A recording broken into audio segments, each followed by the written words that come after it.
Welcome everyone to my channel. 2025 সালে class 12 শিক্ষার্থীদের জন্য রাষ্ট্রবিজ্ঞানের একটা নির্ভরযোগ্য সাজেশনের ব্যবস্থা করা হয়েছে।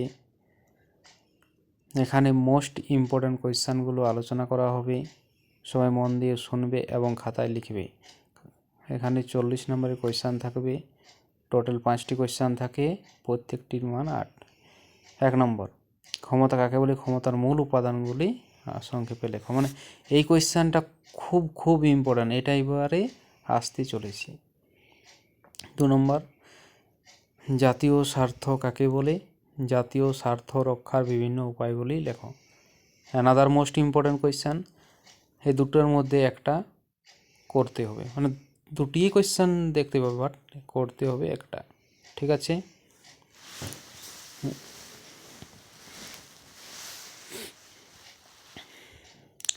তিন নম্বর, উদারনীতিবাদ বলতে কী বোঝো?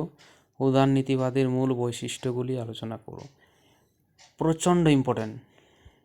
ভারতের কোনো একটি ওই রাজ্যের মুখ্যমন্ত্রীর ক্ষমতা ও পদমর্যাদা আলোচনা করো, মোস্ট ইম্পর্ট্যান্ট।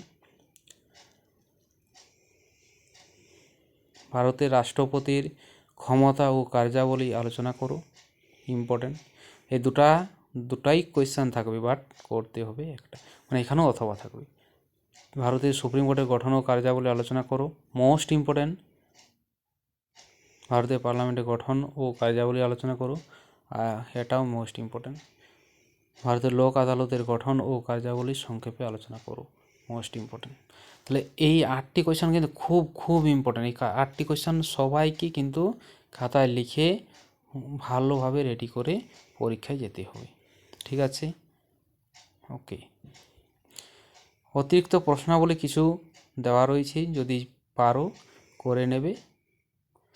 1 নম্বর, ক্ষমতা স্বতন্ত্র নীতি বলতে কী বোঝো?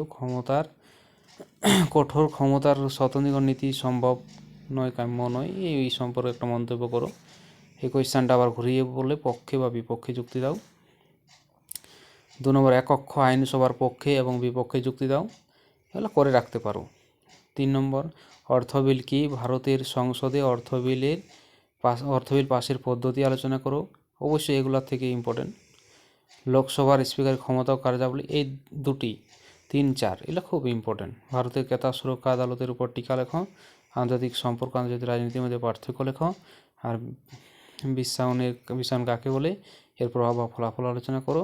দ্বিকক্ষ আইনসভার পক্ষে বিপক্ষে যুক্তি দাও। এগুলো চাইলে করে রাখতে পারো, ঠিক আছে? কিন্তু এখানে যেগুলো দীর্ঘ অভিজ্ঞতার ভিত্তিতে কিন্তু বাছা হয়েছে সেগুলো হচ্ছে এই 8টি। এই 8টি কোয়েশ্চান যদি কেউ রেডি করে, তাহলে আমি বলতে পারি যে সে 5টি কোয়েশ্চান মানে অবশ্যইভাবে কমন পাবে।